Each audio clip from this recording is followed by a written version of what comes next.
भगवान विष्णु कहते हैं कि पति से दूर रहने वाली स्त्री कौन सा पाप करती है। मित्रों, अपने पति से दूर रहने वाली स्त्री कौन सा पाप करती है और स्त्री का वह कौन सा अंग है जो रात में बड़ा हो जाता है और दिन में छोटा हो जाता है। नमस्कार दोस्तों, आज का वीडियो आपके लिए बहुत ही ज्ञानवर्धक और शिक्षाप्रद होने वाला है। आज हम आपको बताएंगे कि स्त्री का कौन सा अंग है जो रात को बड़ा हो जाता है और दिन में छोटा हो जाता है।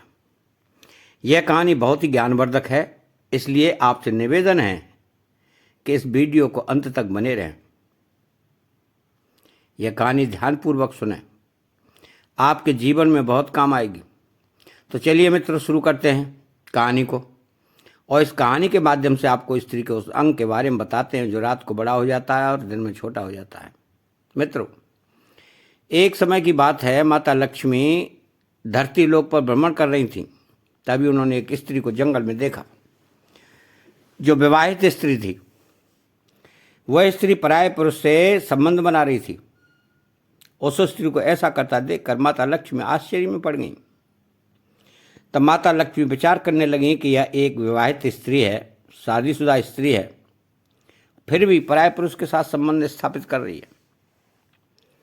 ऐसा करना एक विवाहित स्त्री के लिए ठीक नहीं है। यह बहुत ही गलत और घिनौना कार्य है। स्त्रियां ऐसा क्यों करती हैं? जो स्त्री पति की लंबी आयु के लिए करवा चौथ का व्रत करती है, वही स्त्री पराये पुरुष के साथ संबंध स्थापित करे। यह विधाता का कैसा खेल है? इसके बारे में मुझे जरूर जानना चाहिए। मित्रों, फिर माता लक्ष्मी विचार करती हैं कि अब इसके बारे में मैं कैसे पता लगाऊं कि स्त्रियां ऐसा क्यों करती हैं। तभी माता लक्ष्मी के दिमाग में आता है कि क्यों न भगवान विष्णु से इस सवाल का जवाब पूछा जाए। वही इस बात को सही तरीके से बता पाएंगे। एक विवाहित स्त्री जो करवा चौथ का व्रत रखती है और पति की लंबी आयु के लिए और वह पराये मर्दों के साथ में संबंध बनाए, आखिर वो ऐसा कैसे कर सकती है? तो मित्रों, इस रहस्य को जानने के लिए माता लक्ष्मी भगवान विष्णु के पास पहुंच जाती हैं।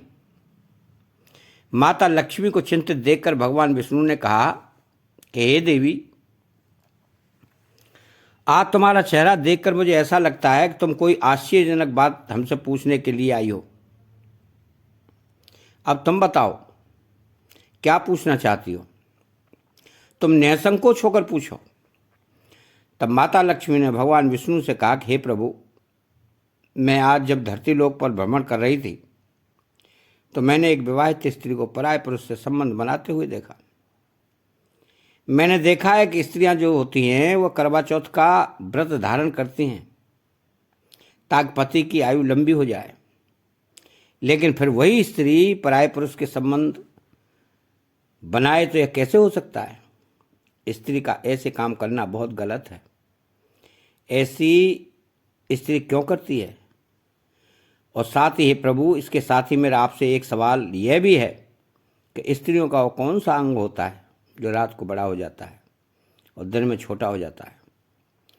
मेरे यही दो सवाल हैं जो आपसे मैं जानने आई हूँ। इसलिए हे प्रभु, इन सवालों का जवाब देने की आप कृपा करें। मैं इस बात को समझना चाहती हूँ कि करवा चौथ का व्रत रखने वाली स्त्रियां यानी पतिव्रता बनने वाली स्त्रियां पराये पुरुषों के साथ संबंध क्यों बनाती हैं? वे ऐसा क्यों करती हैं?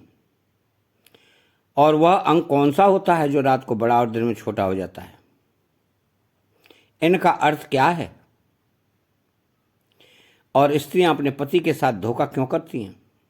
तो मित्रों, माता लक्ष्मी की बात सुनकर भगवान विष्णु कहते हैं कि हे देवी, तुमने आज जो यह दो प्रश्न मुझसे पूछे हैं, इनमें समस्त मानव जाति का कल्याण छिपा हुआ है। इसलिए मैं तुम्हारे इन प्रश्नों का जवाब एक छोटी सी कथा के माध्यम से बताता हूँ, लेकिन आपको ध्यानपूर्वक हमारी यह कथा को पूरा सुनना होगा। तो मित्रों, तब माता लक्ष्मी वचन देते हुए कहती हैं कि ठीक है प्रभु, मैं आपको वचन देती हूँ कि आप जो भी कथा सुनाएंगे मैं उसे ध्यानपूर्वक पूरा सुनूंगी। अब आप अपनी कथा आरंभ कीजिए, हमारी शंका का समाधान कीजिए। मित्र, तब भगवान विष्णु कथा को आरंभ करते हैं और कहते हैं कि हे देवी, एक समय की बात है, किसी गांव में एक भागीरथ नाम का पंडित अपनी पत्नी धारिणी के साथ रहता था। वह बहुत ही ज्ञानी था। वह पंडित नक्षत्र का भी बहुत बड़ा ज्ञानी था, यानी पुत्र हो या पुत्री, उसके नक्षत्रों को अच्छी तरह से देख लेता था। उनकी जन्म कुंडली भी बना देता था। उसे शास्त्रों का भी बहुत अच्छा ज्ञान था। एक दिन की बात है कि पंडित जी की पत्नी के गर्भ से एक पुत्री का जन्म होता है। अब जो पंडिताइन थी वह पुत्री को पाकर बहुत ही खुश थी, परंतु इधर जब पंडित ने अपनी बेटी की जन्म कुंडली को देखा तो बहुत ही घबरा गया। लेकिन जो बात थी उसने अपनी पत्नी को नहीं बताई, क्योंकि हाल में ही उसकी पत्नी ने प्रसव किया था। इसलिए उस पंडित ने वह बात अपनी पत्नी को नहीं बताई। अपनी पुत्री को पाकर वह पंडिताइन बहुत ही प्रसन्न थी। कुछ दिनों के बाद जब उस बेटी का नामकरण किया गया तो पंडित जी ने अपनी पुत्री का नाम देवयानी रख दिया। देवयानी जो थी वो दिखने में बहुत ही सुंदर थी। धीरे धीरे समय गुजरता गया और बेटी बढ़ती गई। जब देवयानी जवान हो गई और विवाह के लायक हो गई तो देवयानी की मां ने अपने पति यानी कि पंडित जी से कहा, हे पिया जी, अपनी बेटी जो है वो अब विवाह के योग्य हो गई है। अब आप कोई अच्छा सा वर ढूंढ कर इसकी शादी कर दो। पंडित जब भी अपनी पत्नी की आवाज़ सुनता तो उस समय वह बात टाल देता। कहने का मतलब है कि जब भी पंडिताइन अपनी पुत्री देवयानी के विवाह के बारे में पंडित जी से बात करती थी तो वह किसी न किसी तरह से उस बात को टाल ही देता था। इसी तरह बात टालते टालते बहुत दिन हो गए, लेकिन पंडित ने अपनी बेटी देवयानी का विवाह नहीं किया। वह करे भी कैसे? उसे तो देवयानी की जन्म कुंडली के बारे में मालूम ही था। मित्रों, वह पंडित अपनी पुत्री का विवाह इसलिए नहीं करना चाहता था क्योंकि उसकी बेटी की जन्म कुंडली में यह लिखा था कि देवयानी का विवाह जिसके साथ में होगा 2-3 साल के बाद वो मर जाएगा और देवयानी विधवा हो जाएगी। मित्रों, इस दुनिया में ऐसा कोई बाप नहीं है जो अपनी बेटी को विधवा के रूप में देखना पसंद करेगा। इसलिए वो पंडित जो था वो सोच रहा था कि हम अपनी पुत्री देवयानी का विवाह ही नहीं करूंगा, ताकि आगे चलकर हमें अपनी पुत्री को विधवा के रूप में न देखना पड़े। धीरे धीरे समय बीतता जा रहा था। अब तो गांव के लोग थे हुए पंडित को कोसने लगे और आपस में बातें करने लगे थे कि यह कैसा बाप है, इसकी बेटी देवयानी बहुत दिनों से विवाह के योग्य हो गई है, लेकिन यह पंडित अपनी बेटी का विवाह ही नहीं करता। एक दिन गांव की कुछ औरतों ने पंडिताइन के पास जाकर उनसे कहा, हे पंडिताइन दीदी, तुम्हारी बेटी बहुत दिनों से विवाह के योग्य हो गई है, लेकिन आप इसका विवाह क्यों नहीं करती? तब पंडिताइन उन महिलाओं से कहती हैं कि हे बहन, मैं क्या करूं? मैंने अपने पति से कई बार कहा, लेकिन हमारे पति जो हैं वो मेरी बात सुनते ही नहीं हैं। गांव की औरतों ने कहा, आप फिर से कहो, बार बार कहो, अपनी बेटी का विवाह करवाओ। शायद तुम नहीं जानती, जवान बेटी को अधिक समय तक घर पर नहीं रखना चाहिए, उसके तुरंत हाथ पीले कर देने चाहिए। तो मित्रों, फिर महिलाओं की बात को सुन करके पंडिताइन उन महिलाओं से कहती हैं कि ठीक है, आज जब हमारे पति आएंगे तब मैं उनसे कहूँगी कि या तो इसका विवाह कर दो या तो इसका गला दबाकर अपने हाथों से इसे मार डालो। तो मित्रों, फिर पंडिताइन अपने घर के अंदर आती है और बहुत ही क्रोध में बैठ जाती है। शाम का समय होता है तो पंडित जी घर पर आते हैं और पंडिताइन को क्रोध में बैठे हुए देखते हैं। तो पंडित जी कहने लगे कि अरे भाग्यवान, क्या बात है, किसी ने कुछ कह दिया है क्या जो तुम्हारे चेहरे पर इतना क्रोध झलक रहा है? तब पंडिताइन ने सारी बात कही और कहा कि आपको तो शर्म है नहीं। अरे आपको तो लोग कुछ कहते नहीं, लेकिन पता है आज गांव की औरतों ने मुझे कितने ताने मारे और कहा कि कितने वर्षों से बेटी जवान है और आप विवाह ही नहीं करती। शायद आप यह नहीं जानती कि जवान बेटी को अधिक समय तक घर पर नहीं रखना चाहिए। ऐसा करने से माँ बाप को पाप लगता है। तो जितनी जल्दी हो सके जवान बेटी का विवाह कर देना चाहिए। लेकिन आपको तो शर्म है ही नहीं। आप दूसरों को उपदेश देते हो और खुद अपनी बेटी पर ध्यान नहीं देते हो। तो मित्रों, पंडित जी ने बात को टालने की बहुत कोशिश की, लेकिन पंडिताइन ने कहा, आज मैं तुम्हारी कोई बात मानने वाली नहीं हूं। या तो बेटी का विवाह कर दो या इसे अपने हाथों से मार डालो। आज मैं तुम्हारी कोई बात सुनने वाली नहीं हूं। लेकिन मित्रों, जो बात थी वो बात पंडित जी अपनी पत्नी को बताता है और कहता है कि ठीक है, अब तुम ज़्यादा ही जिद कर रही हो तो चलिए, मैं कोई अच्छा सा वर ढूंढ कर इसका विवाह कर दूंगा। फिर वह पंडित अपनी पुत्री देवयानी के लिए वर ढूंढने लगता है। एक दूसरे गांव में देवयानी के योग्य लड़का मिल जाता है और उसके साथ में अपनी बेटी का विवाह कर देता है और अपनी बेटी की विदाई कर देता है। उसकी बेटी 2-3 साल तक खुश रहती है और तीसरा साल व्यतीत होने के बाद उसका पति मृत्यु को प्राप्त हो जाता है। तब पंडित अपनी बेटी देवयानी को घर पर बुला लाता है, क्योंकि उसके ससुराल में और कोई नहीं था। कुछ समय के बाद पंडित जी ने दूसरा वर ढूंढा और दूसरा विवाह कर दिया। जब देवयानी अपने ससुराल में गई तो कुछ ही सालों के बाद उसका दूसरा पति भी गुजर गया। अब तो पंडित जी को बहुत दुख हुआ। वह फिर अपनी बेटी को घर पर बुला लाते हैं। उधर पंडिताइन ने विचार किया कि ऐसा क्या है कि मेरी बेटी की शादी 2 जगह हुई, लेकिन दोनों जगह से विधवा हो गई। अब पंडिताइन भी बहुत दुखी हुई। इसके बाद पंडित जी ने तीसरे वर की खोज की। तीसरा लड़का मिल जाता है और जब तीसरे लड़के के साथ अपनी बेटी देवयानी का विवाह किया, तब विदाई के समय पंडित जी ने अपनी पुत्री देवयानी से कहा कि बेटी, तुम अपने ससुराल जा रही हो, चाहे दुखी रहो या सुखी, चाहे तुम्हारे जीवन में कुछ भी हो, लेकिन स्वयं ही उस दुख सुख को देखना। मेरे घर पर आज के बाद मत आना। यह समझ लेना कि तुम्हारे माता पिता इस दुनिया में नहीं है। इतना कहने के बाद उन्होंने अपनी बेटी को विदा कर दिया। अब बेटी अपने ससुराल चली जाती है और उधर पंडिताइन जब अपने पति से बेटी के प्रति ऐसा कहते हुए सुनती है तो अपने पति पंडित जी से कहती है कि स्वामी, आप एक बात बताइए, आपने अपनी बेटी से ऐसा क्यों कहा कि हमारे घर पर कभी मत आना? क्या वह आपकी बेटी नहीं है जो आपने उसे यह कहा कि स्वयं अपना ध्यान रखना, तो पति का ध्यान रखना? आप उसे ऐसा कैसे कह सकते हैं? तो मित्रों, पंडित जी अपनी पत्नी को अपनी पुत्री की कुंडली के बारे में बताना तो नहीं चाहते थे, परंतु पत्नी के बार बार पूछे जाने पर उसने अपनी स्त्री से कहा, हे प्रिय, जब हमारी पुत्री का जन्म हुआ था तब मैंने उसकी जन्म कुंडली देखी थी। उसके नक्षत्र विवाह के प्रतिकूल थे।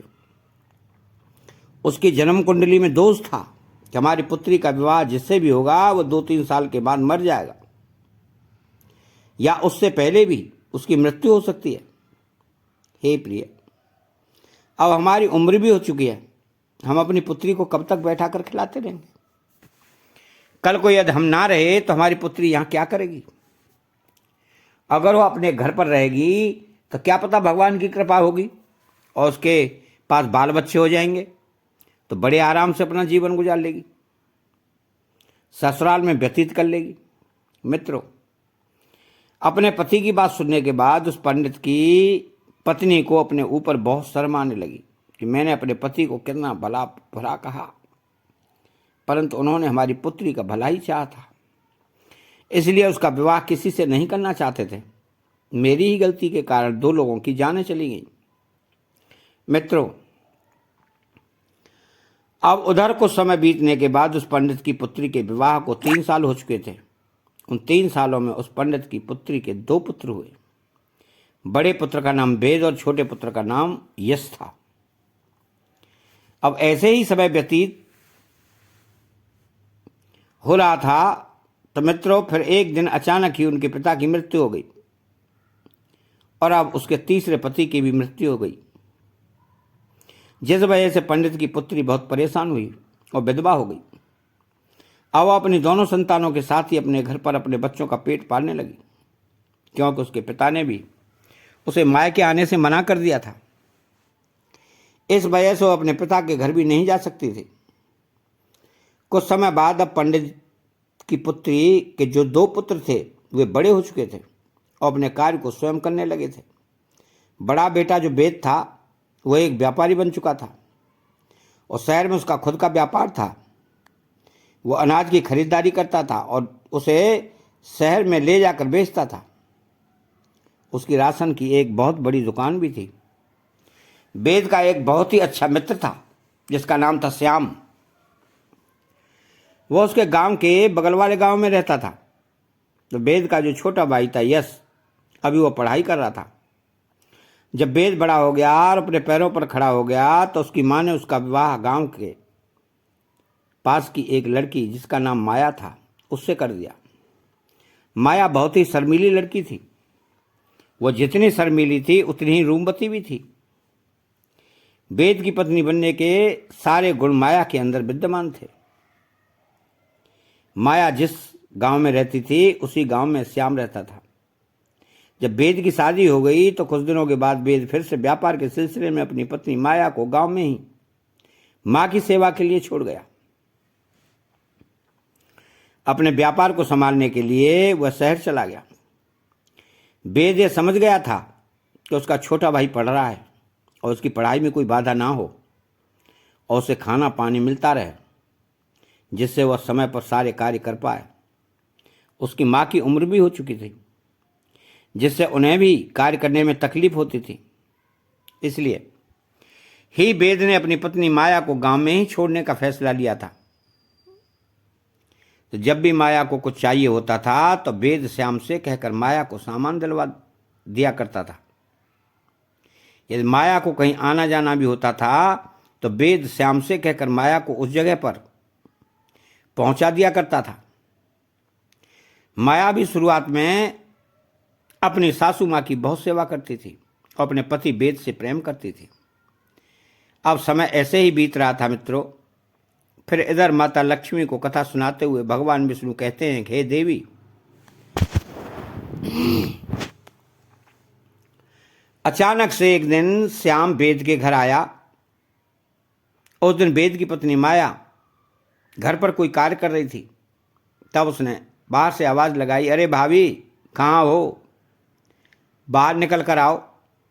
आपके पिताजी की तबीयत बहुत ही खराब है और उन्होंने मुझे आपके पास भेजा है। वे आपसे मिलना चाहते हैं।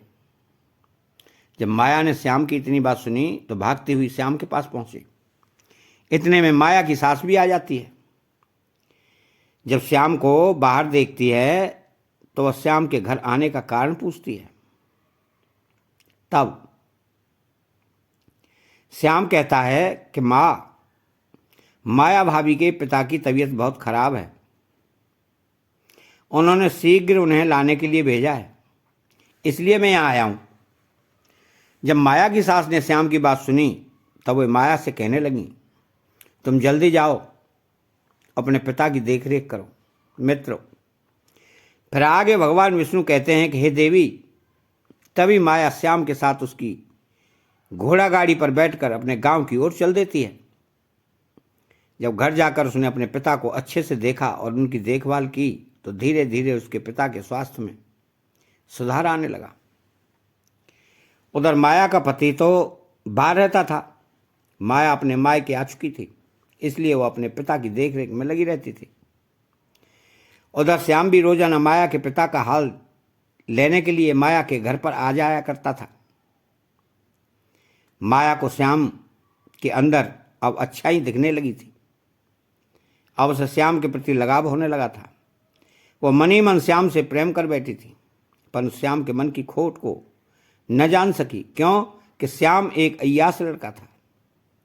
वो कोई काम धाम तो करता नहीं था, बल्कि उसे तो जुए की लत पड़ चुकी थी। साथ में वह स्त्रियों के साथ गमन भी करता था। वो अपनी वासना की पूर्ति के लिए वेश्याओं के पास जाता था। माया को यह बात पता नहीं थी कि श्याम की नज़र अब उसके ऊपर आ चुकी है। इधर माया भी श्याम से प्यार करने लगी थी। अब माया के पिता ठीक हो गए, लेकिन माया तो कुछ अलग ही सोच बैठी थी।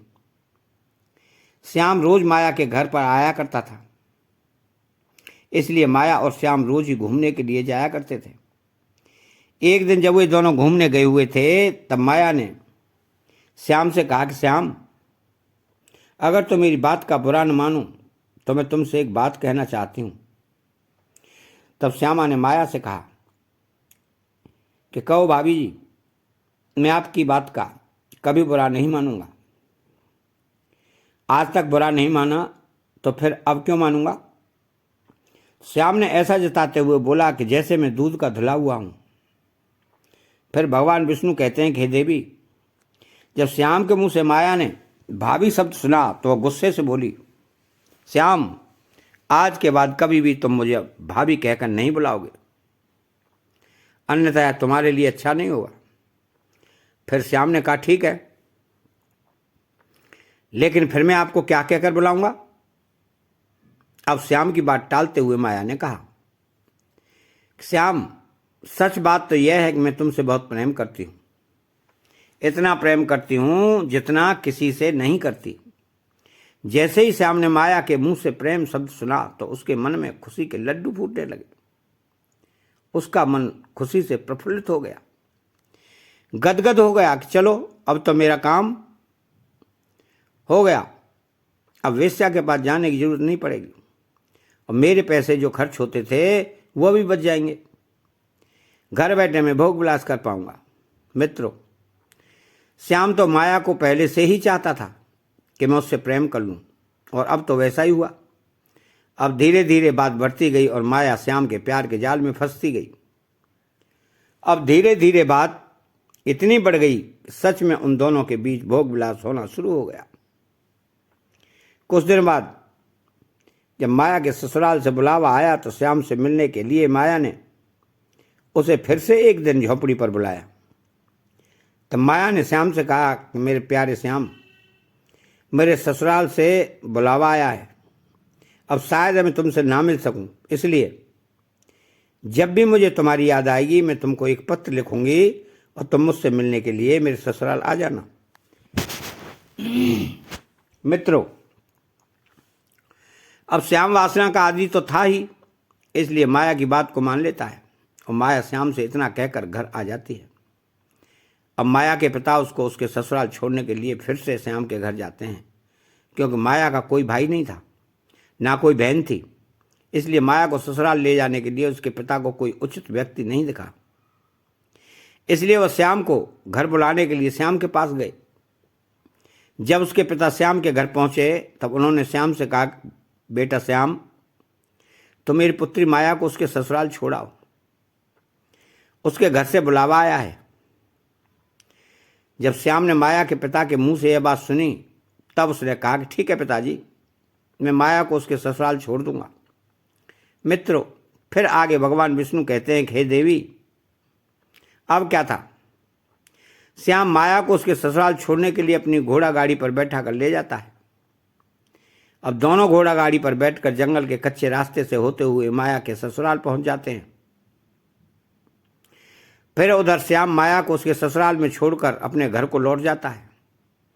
जैसे ही दोनों को 2-3 दिन व्यतीत होते हैं, अब माया को श्याम की याद आई, क्योंकि वह जब अपने घर पर थी तो रोज झोंपड़ी में श्याम से मिलने के लिए जाया करती थी।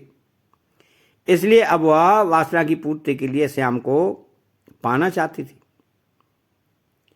उससे मिलकर एक बार उसके साथ में फिर से भोग करना चाहती थी। क्यों, उसका पति वेद तो अपने घर से बहुत दूर शहर में रहता था। वहाँ पर अपने बीवी बच्चों का पेट पालने के लिए और उन्हें अच्छी जिंदगी देने के लिए वह व्यापार वहाँ पर करता था। वेद मुश्किल से 5 या 6 महीने में एक बार अपने घर पर आता और 5-6 दिन के बाद वह पुनः चला जाता था। एक दिन जब माया से रहा नहीं गया तो उसने खत लिखा। माया ने उस खत में लिखा, हे प्यारे श्याम, मुझे तुम्हारी बहुत याद आ रही है और मुझे ऐसा लगता है कि अब मैं तुम्हारे बिना रह नहीं सकती, इसलिए आज तुम मुझसे मिलने के लिए मेरे घर पर आ जाओ। अब क्या था, जब श्याम को माया का खत मिला तो वह फौरन उससे मिलने के लिए उतावला होकर चल दिया। उधर माया भी अपने गांव से बाहर आ चुकी थी। जब श्याम माया के ससुराल जा रहा था तभी श्याम को माया रास्ते में मिल गई। अब श्याम और माया दोनों वहां साथ साथ घूमने के लिए चल दिए। माया की सास को यह पसंद नहीं आ रहा था कि उसकी बहू किसी पराये पुरुष के साथ ससुराल में ही घूमे। अपने मायके में घूमे तो बात अलग थी, परंतु वह तो ससुराल में ही किसी पराये पुरुष के साथ घूम रही थी। वह उसे बुलाने आता है था तो भी माया की सास को पसंद नहीं आता था। तो मित्रों, फिर आगे भगवान विष्णु कथा को सुनाते हुए कहते हैं कि हे देवी, आप जिसको देख करके आ रही हो यह उसी स्त्री की कहानी मैं आपको सुना रहा हूं। अब आगे सुनो। उधर श्याम भी माया से मिलकर चला जाता था और फिर से 3-4 दिन बाद वह वापस आता। जब यह घटना 5 से 6 बार हुई तो उसकी सास ने एक दिन माया से कहा कि माया, ऐसा नहीं चलेगा। जब तक मेरा पुत्र अब घर नहीं आ जाता तब तक तुम घर पर ही किसी को नहीं बुला सकती, चाहे वो तुम्हारे मायके से आने वाले तुम्हारे पिता हों या और कोई हो। मित्रों, जब माया ने अपनी सास की यह बात सुनी तो वह बहुत क्रोधित हुई, लेकिन कुछ बोल ना सकी। अब अगले दिन माया ने श्याम को खत लिखा कि श्याम, अब तुम मुझसे मिलने के लिए कुछ दिन बाद आना, क्योंकि मेरी सास को मुझ पर शक होने लगा है। जब मेरी सास घर पर नहीं रहा करेगी तभी मैं तुमको बुलाऊंगी। तो मित्रों, फिर इसी बीच माया की सास एक दिन 5 दिनों के लिए तीर्थ स्थल पर चली जाती है। फिर क्या था, अब तो माया को जैसे ही छूट मिल गई हो, अब वह फटाफट श्याम को बुलाती और उसके साथ घर में ही संबंध स्थापित करती। और जब उसके देवर की स्कूल से छुट्टी होती थी तो उसके आने से पहले ही श्याम को घर से बाहर निकाल देती थी। एक दिन की बात है, जब माया ने श्याम को अपने घर बुला रखा था तभी अचानक से माया का देवर यश वहां पर आ जाता है। तो वो देखता है कि उसकी भाभी माया श्याम को रसोई घर में बैठा कर खाना खिला रही है। यश को श्याम के चरित्र के बारे में सब कुछ पता था। वो जानता था कि श्याम किस प्रकार का लड़का है और कौन कौन से कार्य करता है।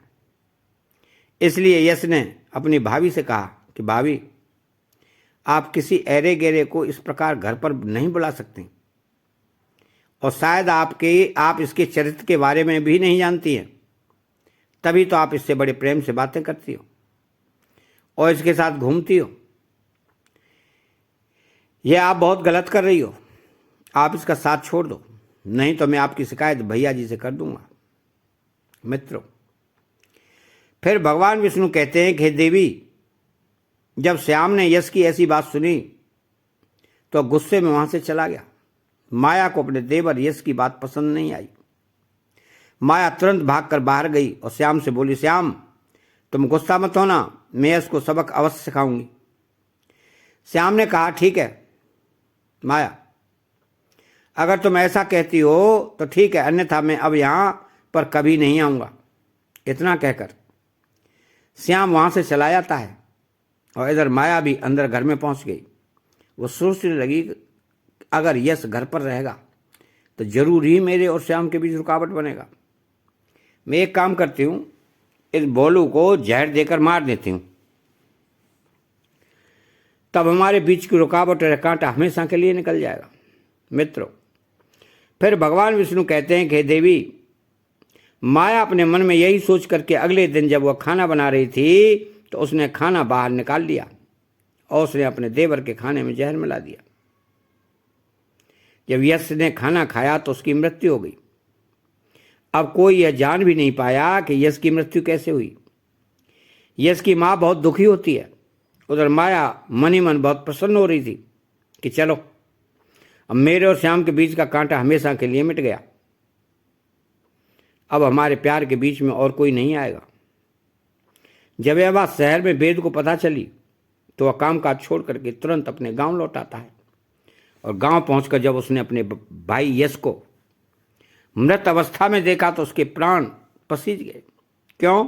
वो अपने भाई के लिए ही तो बाहर रह रहा था कि उसे अच्छी शिक्षा दे सके, उसे अच्छा खाना दे सके। इसलिए ही उसने अपनी पत्नी को घर पर ही छोड़ रखा था कि उसे खाना ना बनाना पड़े, घर का काम ना करना पड़े और अपने भविष्य की उसे चिंता ना करनी पड़े, ताकि वह पढ़ाई पर ध्यान दे पाए। लेकिन उसका भाई तो मर चुका था। कुछ दिन वेद घर पर रुकता है और कुछ दिनों के बाद में वेद अपनी पत्नी माया को छोड़कर पुनः व्यापार के सिलसिले में फिर से शहर को चला जाता है। अब माया फिर से प्रतिक्रिया दोहराने लगती है। कुछ दिन ऐसे ही बीते तो माया की सास ने माया से कह दिया कि देखो माया, हमारे घर पर यह सब नहीं चलेगा। अगर दोबारा ऐसा कुछ हुआ तो मैं तुम्हारी यह बात वेद से शिकायत कर दूंगी। जब माया ने अपने प्रेमी श्याम के बारे में ऐसा सुना तो जोर से बोली, जिसको जो करना है वो कर लो, कोई बाल भी माँ का नहीं कर सकता। मैं किसी से डरती नहीं हूँ, मैं श्याम से बहुत प्यार करती हूँ। मित्रों, जब माया की सास ने माया के मुंह से ऐसा सुना तो माया से बोली, यह तू क्या बकवास कर रही है? तू उस पराये पुरुष के लिए अपने पति के साथ दगा कर रही है। मुझे तो लगता है कि मेरे पुत्र को तू नहीं मारा है। जब तू ऐसा कह सकती है तो तू मेरे पुत्र को भी मार सकती है। फिर क्या था? माया को फिर से गुस्सा आ गया और माया गुस्से में बोली कि हाँ, मैं नहीं मारा है बुढ़िया, और मैं तुझे भी मार डालूंगी अगर तू मेरे और श्याम के प्यार के बीच में दीवार बनी तो। तुझको भी मैं नहीं छोड़ने वाली। मित्रों, फिर अचानक से एक दिन वेद को पता चला कि उसकी माँ की मृत्यु हो गई है। तो वह सब कुछ छोड़कर चला आता है और वह देखता है कि उसकी माँ की मृत्यु हो चुकी है। जब माया का पति माया से पूछता है तो वह कुछ नहीं कहती, लेकिन वेद को अब माया के ऊपर शक हो रहा था। वेद के बार बार पूछने पर माया जो है वह सब सच सच बता देती है कि मैं श्याम नाम के लड़के से प्यार करती हूँ और आपका भाई और आपकी माँ मेरे प्यार के बीच में रुकावट बन रहे थे, इसलिए मैंने उनके खाने में जहर मिला करके बारी बारी से उनको मार डाला। और हाँ, मैं श्याम से बहुत प्यार करती हूँ, मैं उसके बिना नहीं रह सकती। मित्रों, जैसे ही वेद ने अपनी पत्नी के मुंह से यह बात सुनी कि मैं श्याम से प्यार करती हूँ, तो श्याम वेद का बहुत ही अच्छा दोस्त था। वेद ने अपनी पत्नी माया से कुछ नहीं कहा, बस इतना कहा, अब तुम ऐसा करो, जितना जल्दी हो सके तुम मेरे घर से निकल जाओ और अपने प्रेमी श्याम के पास चले जाओ। क्यों? कि वही तेरे लायक है, वही तेरी अच्छी देखभाल करेगा। मित्रों, फिर क्या था? अब तो माया को छूट मिल चुकी थी, उधर श्याम भी आ चुका था। माया श्याम के साथ घर पर जा पहुंचती है। कुछ दिन तक तो सब ठीक था, लेकिन कुछ दिन के बाद माया को पता चला कि श्याम बहुत ही नीच जाति का व्यक्ति है। वो पराई औरतों पर अपनी गंदी नज़र रखता है और उसके यहाँ बकरी का एक तबेला है और वह बकरी भी चराता है। अब तो माया अपने प्रेमी श्याम के साथ बकरी चराने लगी और अपने भाग्य को कोसने लगी और कहने लगी, यह कहाँ में फंस गई? अरे, मैं तो एक रानी की तरह अपना जीवन व्यतीत कर रही थी, कहाँ वासना के चक्कर में फंसकर मैंने अपने पैरों पर कुल्हाड़ी स्वयं ही मार ली है। अब मेरा बुढ़ापा कैसे कटेगा? मित्रों, फिर भगवान विष्णु कहते हैं कि देवी, यही सोच सोच कर माया अपना माथा पीट कर रही थी और अपने किए पर पछता रही थी। उधर वेद ने एक अच्छी सी स्त्री को देखकर विवाह कर लिया और दोनों साथ साथ रहने लगे। उधर माया का श्याम के साथ बहुत बुरा हाल था। वो अपने भाग्य को बार बार कोस रही थी। यदि उसने वेद को धोखा न दिया होता, आज वो एक रानी की तरह राज कर रही होती। फिर भगवान विष्णु कहते हैं कि देवी, स्त्री को आज तक ना कोई समझ पाया है और ना ही कोई समझ पाएगा। स्त्री एक ऐसा माया जाल है जो समय आने पर बदल जाता है। स्त्री अपनी हो या पराई, उस पर कभी भी भरोसा नहीं करना चाहिए। मित्रों, भगवान विष्णु आगे कहते हैं कि हे देवी, मैं खुद पता नहीं लगा सकता कि स्त्री के अंदर क्या चल रहा है। हमने स्त्री को बनाया जरूर है, लेकिन फिर भी मैं स्त्री के अंदर की बात को नहीं जान सकता। और इस संसार में ऐसा कोई नहीं है जो स्त्री के मन की बात जान सकता है। स्त्री कितनी भी भरोसेमंद क्यों ना हो, फिर भी उस पर भरोसा नहीं करना चाहिए। पता नहीं किस वक्त धोखा दे जाए। जो आप दृश्य देखकर आ रही हो, ऐसे पता नहीं कितनी स्त्रियां पतिव्रता होने का नाटक अपने पति के सामने करती हैं और गैर मर्दों के साथ में संबंध स्थापित करती।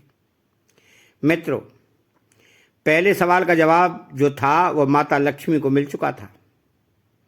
उसके बाद भगवान विष्णु कहते हैं, हे देवी, साथ ही साथ मैं आपको यह और बता दूं कि कौन सी एक स्त्री है और वह कौन सा पुरुष है जिससे हर व्यक्ति को हमेशा दूर रहना चाहिए। तो जो एक स्त्री पराये पुरुष के साथ संबंध स्थापित रखती है, उनके साथ उठती बैठती है और अपने घर को छोड़कर दूसरे के घर पर ध्यान देती है, अपने को पराया और पराये को अपना समझती है, ऐसी स्त्री से हमेशा हर पुरुष को बचकर रहना चाहिए। ऐसी स्त्री हमें अवश्य ही किसी ऐसे जाल में फंसा देगी जहां से निकलना अत्यंत कठिन हो जाता है। तो मित्रों, भगवान विष्णु कहते हैं कि हे देवी, आइए अब मैं तुम्हारे दूसरे सवाल का जवाब देता हूं कि स्त्री का वो कौन सा अंग है जो रात को बड़ा हो जाता है और दिन में छोटा हो जाता है। तो स्त्री का वह अंग है आंख की पुतली। आंख की पुतली जो होती है वह दिन में तो सिकुड़ जाती है, यानी छोटी हो जाती है। जब आंख खुलती है तो प्रकाश देखती है, यानी जब प्रकाश के समक्ष आंख पहुंचती है तो आंख की पुतली सिकुड़ जाती है, यानी छोटी हो जाती है। और जब रात को सोते समय आंख बंद हो जाती है तब वही पुतली बड़ी हो जाती है। तो हे देवी, मैंने तुम्हारे दोनों प्रश्नों के उत्तर दे दिए हैं। तो मित्रों, अपने दोनों प्रश्नों का जवाब पाकर माता लक्ष्मी प्रसन्न हो जाती हैं और फिर से भ्रमण करने के लिए निकल जाती हैं। तो मित्रों, अगर यह कहानी आप लोगों को पसंद आई हो तो कमेंट बॉक्स में सृष्टि के पालना भगवान विष्णु की सदैव जय हो लिख करके वीडियो को लाइक करके हमारे चैनल को सब्सक्राइब करके बेल आइकन पर प्रेस कर लीजिए, जिससे आप सभी लोगों को प्राचीन कथाएं और कहानियां सबसे पहले प्राप्त हो सकें। जय श्री कृष्ण, जय भगवान विष्णु।